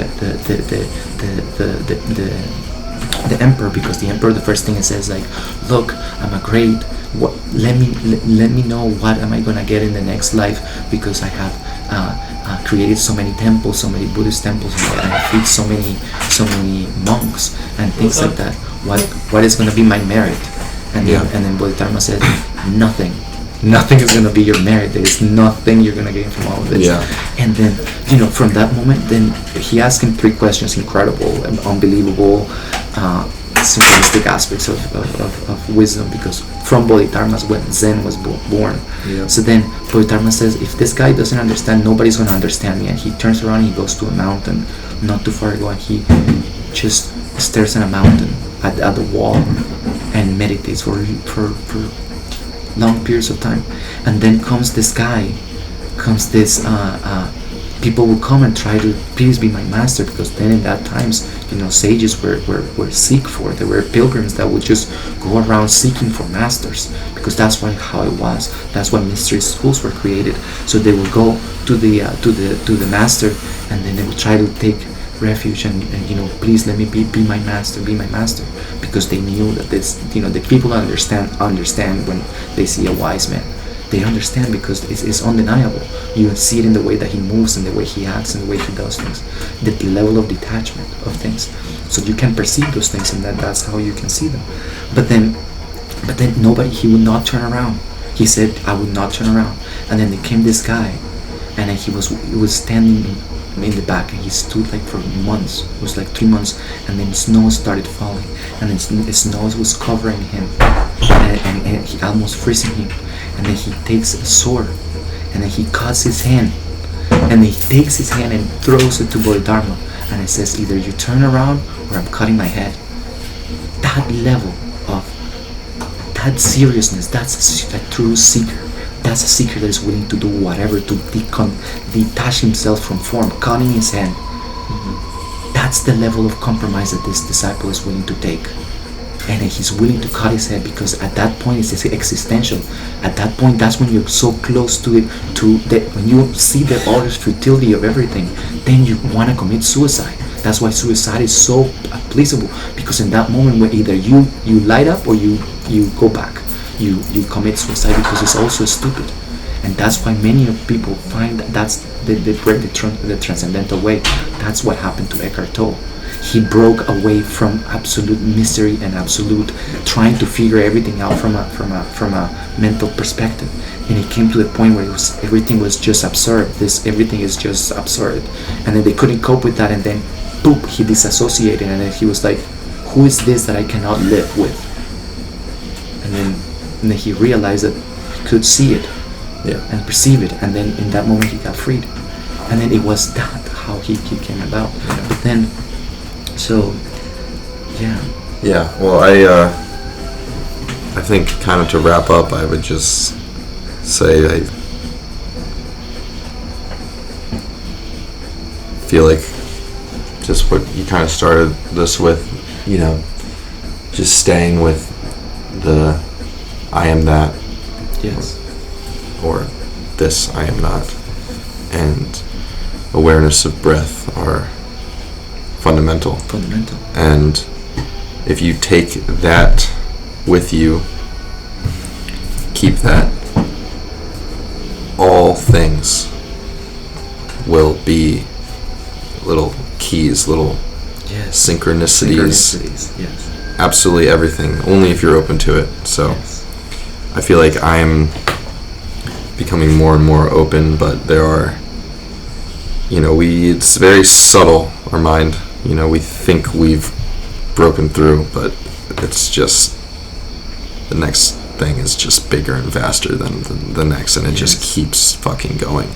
So, but just to, like, I feel like my process is like, I like slam on the gas and like break through a wall and just slam on the brakes and like whew, and take a break, and then some shit happens and I slam on the gas again.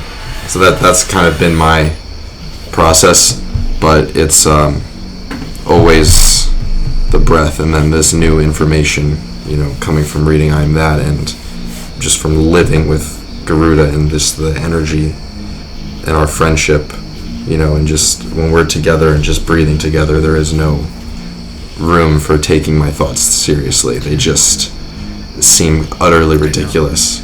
So I would just say, and so just to hear you say that back to me, that awareness of the breath and all that, yeah, absolutely. I mean, that's all we can do, and everything else is just conditioning and circumstance.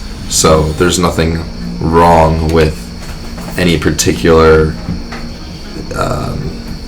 circumstance or conditioning or anything, but it's just it's just all we can do is be aware of our breath and rest in the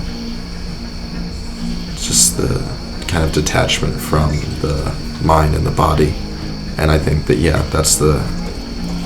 that's all we can do. So just trying to notice my own reaction to hearing someone talk about something that I think is bullshit.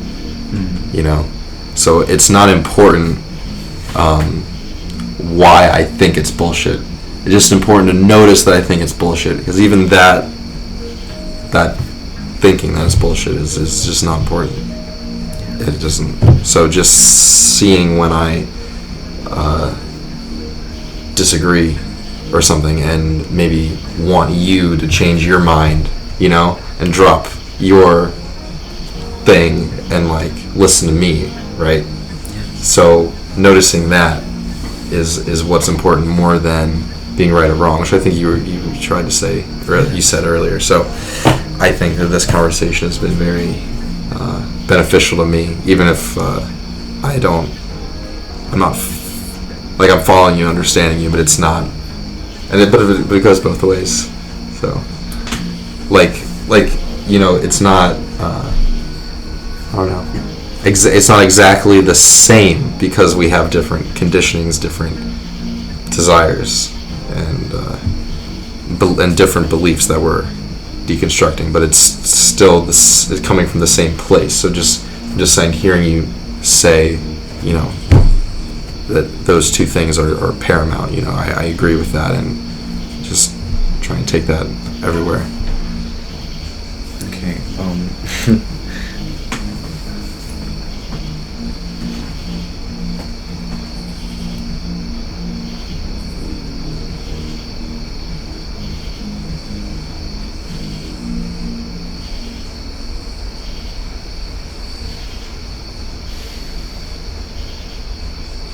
I feel like I've reached like a better understanding of our relationship, and of you. So I just want. Now I'm confused. What are you confused about? I'm confused because I mean, we have come to you see certain things, right? Through these conversations, we have seen certain things, and one of the aspects is that whenever you find a like our relationship is my invitation from my side for you to challenge anything that you might consider of me as a belief, and that would be wonderful for me. I do that, but you always have a defense, and so I'm just saying like no, but listen, I don't think I have a defense. If you're willing to embrace and allow me to take you through the process of the pattern that I have seen, for example, in regards to that particular aspect, like you have allowed me today, we have built up from the bottom up, and we have talked about the Four Noble Truths, and you could see how I approach them, right? You could see and there is not that it's true or not. I feel like I feel like I tried to, like, I was saying to you that I don't know, now it's all No, falling away. Like, I feel No. like I don't know, what just happened? It was that we went through it, and it became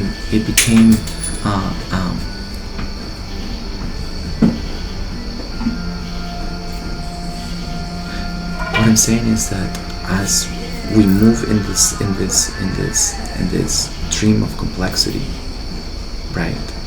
It's a play.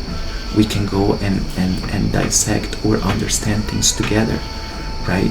And how we do that is by, embracing and playing with the particular concept until we find the balance, something that satisfies us. For example, this whole conversation, when you and I intuitively know that we have come to see that it is part of the same old groove of the truth, the same single oneness. So what approach from different. I mean, I don't feel like I needed much of an explanation, but I just feel like there was. I just said that, and you said you seemed confused. Well, because one of the aspects is that, for example, is that as far as yours and I dynamic, that's what I was saying, is that if you challenge anything that you consider a belief in me, I would be extremely open, and I really would like to show you that there is I'm not operating from any aspect of belief. That there's things that I am able to prove them.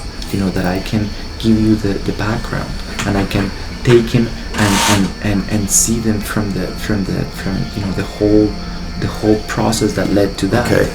Yeah, I mean, all right. And it doesn't mean that we have to. It's just saying that I have, I can go into anything that you would like to go. We can go, and we can perceive it from this creative aspect.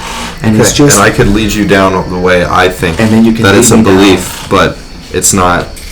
I don't know. I'm getting lost in this particular thing. I wanted to like close. Yeah, I wanted to end on what I had said that was positive, and now it's spiraled into confusion.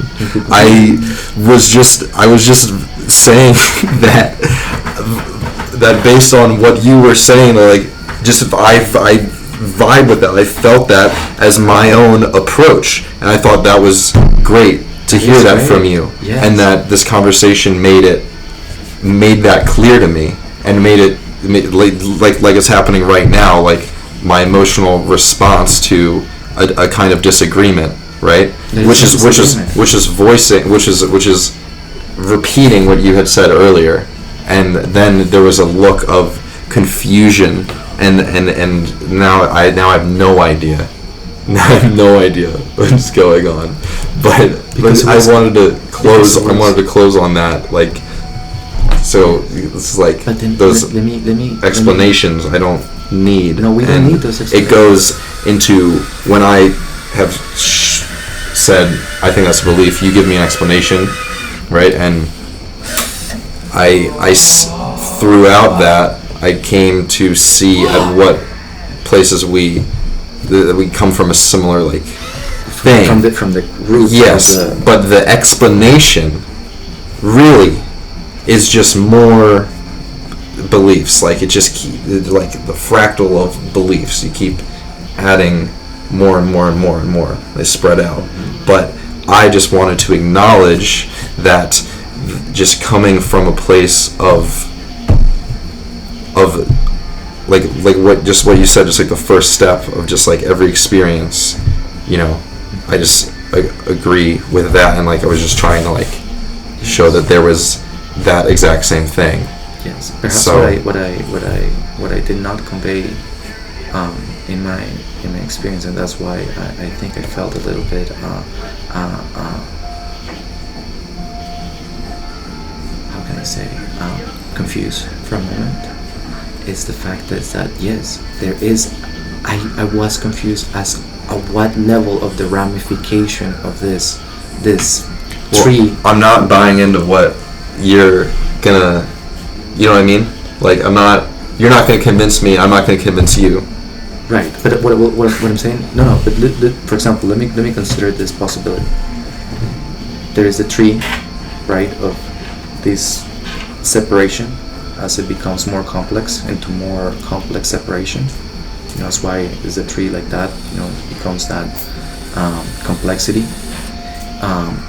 So the confusion is that at each level, if you focus on the trunk, you have this big meaty part, like for example a river like the Amazon, the first chunk of the river, but then it splits into two things, and then as it splits, we can call the split a different layer, and then you can go into different layers. So the confusion for me, does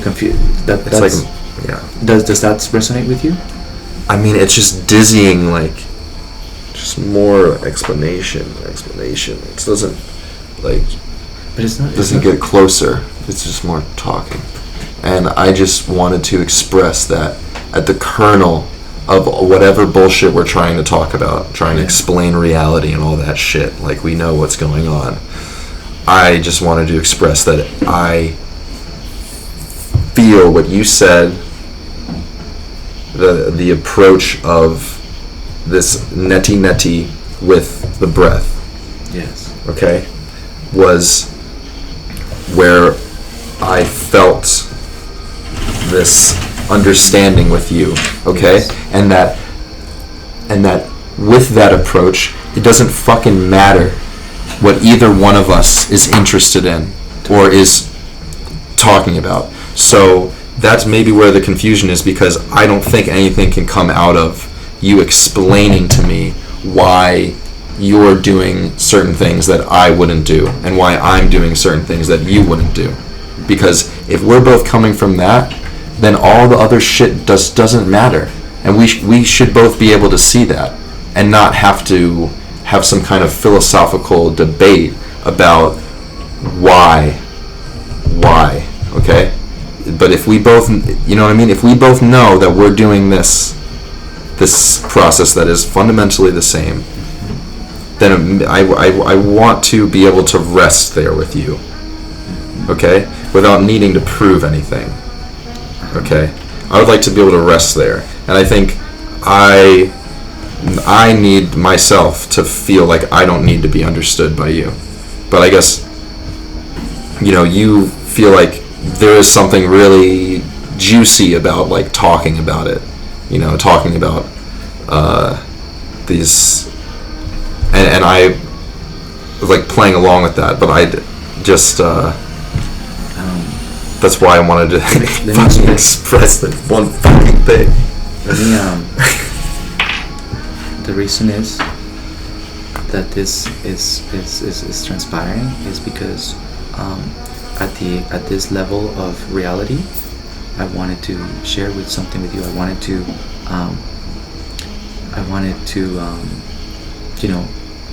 bypass what we had experienced before, like that dissonance that we had. Okay. If you want to, then you should tell me that specifically and what exactly happened. Yes. I didn't know that. Well, so we can talk about that later, but... No, we can talk about it, but what I'm saying is that where I'm trying to bypass is for us to know, like, sometimes it takes communication to dive, in my perspective, and in order to communicate any misunderstanding, we needed to go, and sometimes we needed to touch deeper areas. That's why, we would try to go, because... well, I feel like that worked in that one fucking moment. Yeah, perfect. That so one concept. You're getting very reactive, and I'm not challenging you what you're saying in any way. What I'm saying is that all I wanted is that for once we were able to talk about certain things, and that's why not my desire is for us to come to an agreement or anything, because that's the beauty of our relationship, as I was explaining, is that you're reflecting things into me where I can reflect things into you. Like, reflect is meaning, like, this is who I am and this is who you are, and you're gonna come from that valuable approach of the neti of that approach of the breath, and then you're gonna reflect things in me so that I can embrace them, And in the same way, perhaps I reflect certain things in you in the way that I live. I don't need to talk about any philosophical with you. It seems that sometimes some philosophical conversation between you and me might be stressful for you, and I don't want that. you know. All I want is, you know, for but we needed to heal what happened last time, because your approach is that I didn't know that was anything that you had in mind, so No, it's not possible unless I know that. okay, it's not that, because I started from a very we started from a very subtle aspect. Again, I started from the root, trying to from the root move out and see where a misunderstanding is, and you made it clear, as you said, that narratively we don't need to explain anything, and I'm completely there with you. Yeah. But as long as you know that I'm here with you in the root, That's what I fucking expressed to that's what you. I'm trained to tell you. Okay, That's so what then- how can you not see? I completely see it. That's what that's just Okay, what I so- said when I tried to wrap this up. That's Right? it, man. Perfect. So then let me tell you. That's where fucking we're it. going. That's it. That's it. That's all I'm trying to say. So now we're here. It's okay if it makes me We're here. angry. It's okay, and it's okay. That's part of what this does, you know. It's like Yes. it's like endless shit. Endless shit. But then, you know that this is who I am. You know that that's my approach, and in my approach there is a certain affinity that people and other people can see. Into how I am reflecting light is the way that I reflect light. So that's the only thing, the respect that we have between each other, is that you don't want to talk about these things. I don't need to, shine the light into any conversation that we have to have. But then the next step is that when I ask you something from a friendship perspective, like now I wanted to kind of like address what had happened before, and kind of. Well, I'd like to take a break and then we can do that. Yeah, and like Yes. we don't have to record that. Yeah. Okay, well, it was part of the recording is also part of like me, what showing you that what I'm through, that I'm willing to put it, everything that I say, everything that I think, everything that I feel is trying to be the most transparent that I can be, and I'm willing to put this. I know into a you world. live what you say, man. I never question that. I would Perfect. never question That's that. the- I know that's you the live. the essence I know thing. you live what you say, And that's I know why- you know I live what I say. Yes. Yeah. That's the point. So that's So, the way it yeah. is. So that's where we come to understand each other. But then there's the next step. So the next step is like, okay, we all have this new different dimensions of understanding behind us, Yes. But then here we are together for a reason. We are together, and it's not about understanding each other's path. No. We came very close, sharing different truths, Yeah. and then we came here and we said, yeah, this is not the way we need to. We're not here to discuss any philosophical or spiritual matter. Yeah. We don't need to do that.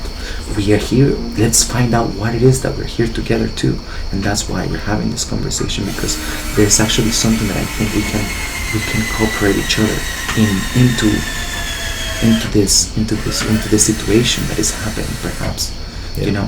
and we needed to heal that, and we need to come to that understanding. Like, for example, it has to do with your idea of the book publishing. Is something very important. And again, so it goes from, if you respect my approach, I would tell you that, oh man, I have an idea that I think could facilitate our possibility of manifesting things in the outside world. Like with doing what you love to do. I think I had this real revelation when I was driving back home yesterday, and it was this clear sight of something that we can do, from your perspective and me from my perspective, and bring about something that's going to benefit us, and it's going to bring profits, and it's going to allow us to survive in the way we want to survive, so that we can dedicate all of our energy to our quest, or individual quest, so that you don't have to go work in a fucking restaurant. Yeah. Because although in the meantime that you are deconditioning yourself in the way that you're deconditioning yourself, you need to be doing that, and that is taking time, for valuable time that you could be doing breath, and you could be doing certain other things. That's why it's being like right now in the earth is manifesting this idea of the worldwide minimum income, worldwide universal income, is that we need to have that ability of just like be ourselves without the financial burden. Yeah, no, I mean, you could certainly be a catalyst for me. Like, we could do things like that together. Yeah, together, and that's It's what true. I think, and that's why I needed to come to this point, so that I can, perhaps Yeah, maybe see something like that will happen. See where in the road we split it, And so that once we know each other, as that ramification that I was telling you, once you and I are able to pinpoint where we split it up into our own little paths, then we know up to what point we need to go together, and then now we're clear about these metaphysical or whatever discussions are not necessary in between us. We can play, like sometimes, like for example, like the poetry night. Maybe if you're around and I'm saying some things, I'm dwelling deeper into certain patterns. You can provide, but my intention, I'm always going to see where you're coming from, and utterly respect you, because I know. And we know. And being clear about each other is the perfect way of doing it. And that's respect. And knowing that it's a love and a relationship that we respect. Yeah. I want to be able to, like I said before, I want to be able to rest with you, Sebastian. Do you know what I mean?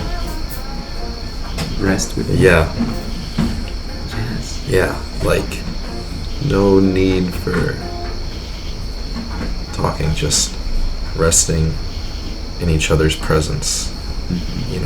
I want that kind of friendship with you. Yes, indeed. I love it. I want that. And the cool thing is that every time I feel the same way. Yeah. That. But yeah, there are things that need to be cleared out of the way. Yes. Perceived misunderstandings, things you're caught up on, things that get in the way mentally. Maybe that in that way, communication, I see how that can help with that. Yeah. But I think because conflict, that's friction. That's what happens with friction. Whenever there is friction. Yeah. And around me, one thing that you need to reassure is that with me and your relationship, as you're voicing it out, you want to meet me in that state. Yeah. In the state of rest, in the state of meditation, and things. But then I will also ask you for something not that I need, but something that is part of what surrounds me. I am a disturber. I disturb things because I shake things apart so that things move and then they fall. Because every structure, I don't believe in any structure unless it's a structure that is so around me. You're gonna get it. You're gonna get.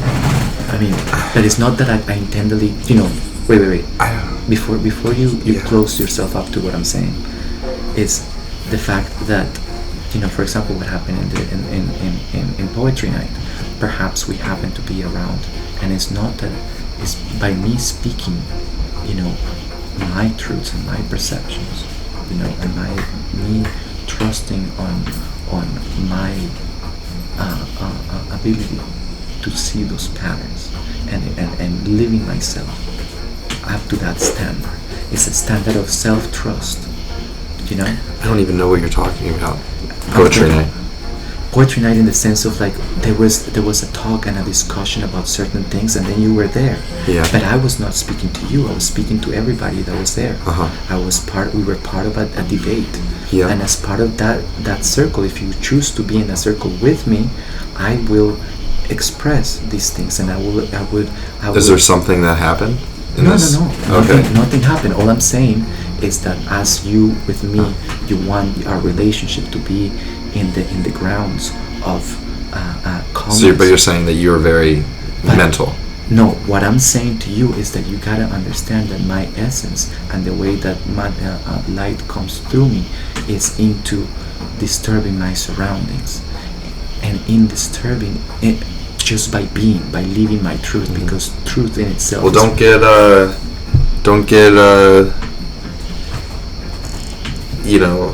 couple times, so you're like arousing like anger in me, so let that be. Yes, let me get angry at you. That would be perfect. I have. Okay. I feel like I have gotten angry at you, and you've taken it personally. No. And you've taken it like. No. What happened? So is this because we're like dancing around something? So can you? Because like I would like to have some of this cigarette, and you can tell me what the fuck is up. All right, with a specific thing, right? Okay. Okay. Let's go drink.